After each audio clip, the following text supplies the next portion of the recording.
Magandang araw mga kakutsero. Ito na naman po ang inyong lingkod na si Jix na magbibigay sa inyo ng giya ngayong araw ng Biyernes, no? Ngayon po ay February 27, 20 and 26, no? At meron po tayong 8-12 balance races. Start time po natin ay 5:30 ng hapon at uulitin ko po itong aking giya ay purely review and analysis ko lamang at walang halong information. Simula na po natin. Race number 1. Dito po magsisimula ang first pick 6. 3-year-old and above maiden race non-placers, no? We have 5 entries, no? Dito po, first choice ko, numero 3 is Speed of Sound, coupled with Without Fail. Speed of Sound, may 1.14 po yan dito sa 1200 meters, no? Sa tingin ko, medyo lamang at siya ang mauuna sa karerang ito, eh. Second choice ko po rito, numero 5, Succeed, no? Na sakay ni Jackie RCC Marcio, may 1.15.4 po yan sa 1200 meters. Sa tingin ko very promising din yan, no? Maganda rin ang lahi, National Pride out of Heroes of Hope, no?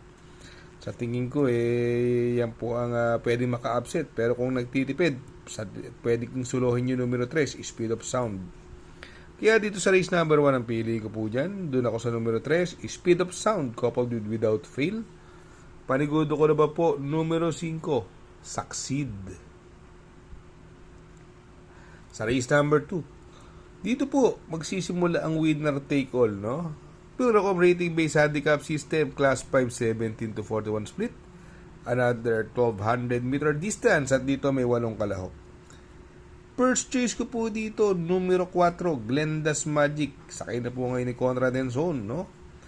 Sa tingin ko ito magdadala ng unahan, although merong mabilis na si Twinkle Toes, pero kung mapabayaan ni Twinkle Toes, pwedeng makatapos po ng karera si Glenda's Magic.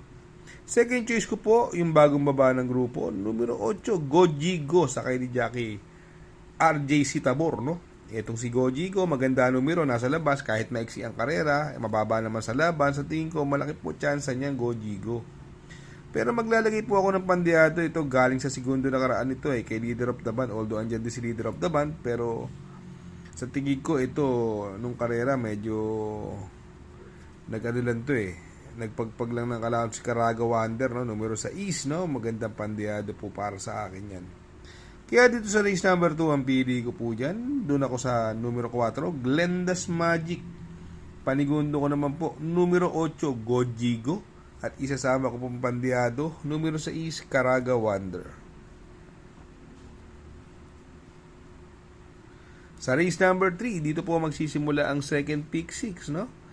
Pure rating based handicap system, class 5, 17 to 41 split. Another 1200 meter distance. Meron po tayong 8 kalahok. First choice ko po rito, yung bagong baba ng grupo, numero 4, Tenteng Enteng, no? Binigay na po kay Jigger paano at nag-barrier po nakaraan niya, no? Nagpreba po ng 1.16 punto sa is, no? At yan lang naman ang mga prebahan sa grupong ganito. 1.16, 1.17. Kaya sa tingin ko mukhang lamang po yan, Tenteng Enteng, no?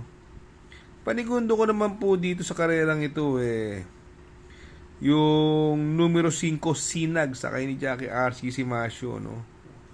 Sa tingin ko siya ang mahigpit na makakalaban po ni Tenteng Enteng sa grupong ito, no? Although ayan, si Pretty Penny yata nakaraan parang nanalo yan, no? Pero para sa akin, Sinag, magandang pandiado po yan dito, Kaya dito sa race number 3 ang pili ko po, doon ako sa numero 4, Tenteng Enteng. Panigundo ko naman po numero 5, Sinag. Sa race number 4, dito po magsisimula ang pick 5. Pure rating based handicap system, class 5, 17 to 41 split. Another 1200 meter distance. Meron tayo 8 kalahok. First choice ko po rito, ito medyo kinulang nung karera Numero 5, Predis Cutie, no? Sakay na po ngayon ni Mark Alvarez, no? From Jackie PRF, no? Although may magbibigay ng pressure sa kanya, yung numero 1, Beyond Compare, na bagong baba rin po sa grupo. Sakay naman po ni John Paul Guse. Tingin ko mukhang lutsahan ito. Kaya siguro po-protection ako rito, siguro Dermate, no? Yung numero 3, Achiholi, no? Sakay ni Jackie Joel Shego. Sa tingin ko magandang pandiado po yan si Achiholi. At kung maglalagay po ako ng another pandeado, no, Corsonada ko rin po kasi ito no. Yung numero 6, no, si French Leather, sakay ni Pamboy Ponce, gamay niya po ito. Misa inuuna, misa sinusunod. At sa Metro Turf, may 1.26 medya sa 1400 meters yan at 1.13 medya sa 1200 meters. Pero dito, sana maging ganun din ang kanyang lagay, no? Kasi sa tingin ko may panalo po ito kaya dito po sa race number 4, pili ko po dyan. Doon ako sa numero 5, Pradis Cutie. Panigundo ko naman po, numero 3, Achi Holy. At isasama ko pong pandeado, numero 6, French Leather. Sa race number 5, dito po magsisimula ang Pick 4. Purocom rating based handicap system class 5, 17 to 41 split. Another 1200 meter distance, mayroong 8 kalahok. Maraming mabilis dito, no? Andyan si Sahib, Bright Mind, Hang Loose, no? Ngayon si Bright Mind magaling manakbo dito sa PJC yan. Sakay ni Jan Alvin Guse.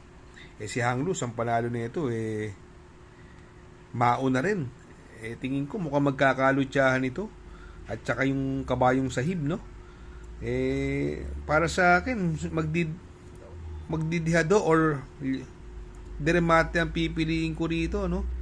First choice ko po rito, numero 4, G-City. Ito nakaraan, hindi na magpas kay Quincy, no? Sa kanya ni Jackie J.L. Lazaro. Second choice ko na rin po, yung pwedeng makasunod sa kanila, numero 5, Makarit, no? Nakaraan, no? Tinalo ni Magnum Force, no? Nung ka-entry din nila. Sa tingin ko, ito makakasunod doon sa mga mabibilis, no?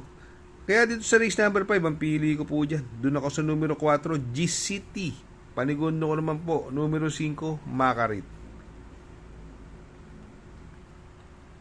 Sa race number 6, Purocom rating based handicap system class 5, 17 to 41 split. Another 1200 meter distance. First choice ko po rito, yung mabilis na kabayo, numero 7, Sega Tulin. Bagong baba ng grupo, Palitinete, binigay na kay Jan Alvin Gusi. Ito po ang magdadala ng unahan dyan. Although sinalibunan, mabilis din po yan. Baka mamaya maghabol kay Sega Tulin. Kaya magiging second choice ko rito yung dramatic numero 2, si Seychelles, no? Nasakay ni Jackie Christian Advincula, no? Sa tingin ko yan ang mahigpit na makakalaban. Kaya dito sa race number 6, ang pili ko po, doon ako sa numero 7, Sega Tulin.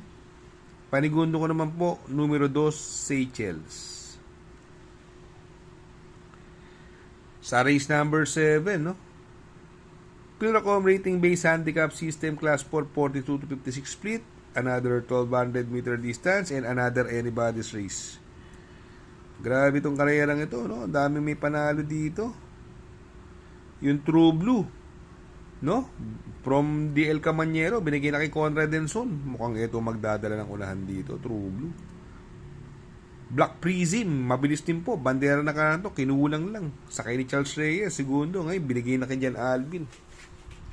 No? Ito yung mga pwedeng magdala ng unahan dito, no? Mga Dremate, yan, instant message. May mga panalo po yan. Red Soul, no? At saka si Animo Lasal. Binigay na po kay Mark Alvarez si Animo Lasal. Pero para sa akin po, anybody's race po ito.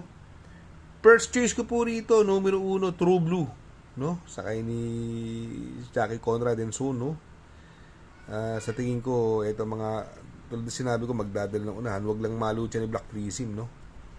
Second choice ko po rito, numero 6, Red Soul, no? Sakay ni Jackie Jomel Storke. Ito, gamay niya po ito, no? Kung sakala magkahabulan to, ito re-remate dyan, Red Soul, no? Kaya dito sa race number 7, ang pili ko po, numero 1, True Blue. Panigundo ko naman po, numero 6, Red Soul. Sa race number 8, sa last and final race, Purocom rating based handicap system class 4, 42 to 56 split. Another 1200 meter distance. At another anybody's race, may 11 kalahok.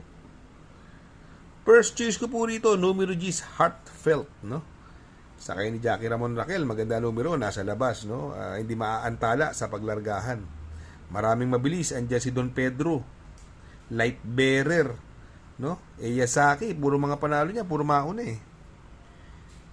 Second choice ko na rin po rito yung numero 9, Yasaki, no? Sa kanya ni Jackie Conrad Enson, pro match Jackie Charles Reyes. Mukhang ito magagamayan na niya siguro ito. Kung magsasama po ako ng pandiado, ito kinulang lang nung karera eh, no? Sana maglabas. Numero 11, Gold Honey. Kaya dito sa race number 8, ang pili ko po, doon ako sa numero G's, Heartfelt. Panigundo ko naman po, numero 9, Iyazaki. At isasama ko pong pandiado, numero 11, Gold Honey. Shoutout nga pala kay Sir Pax ng Barkadahan OTV. Located po siya sa 1139 New Antipolo Street, Corner Vargas.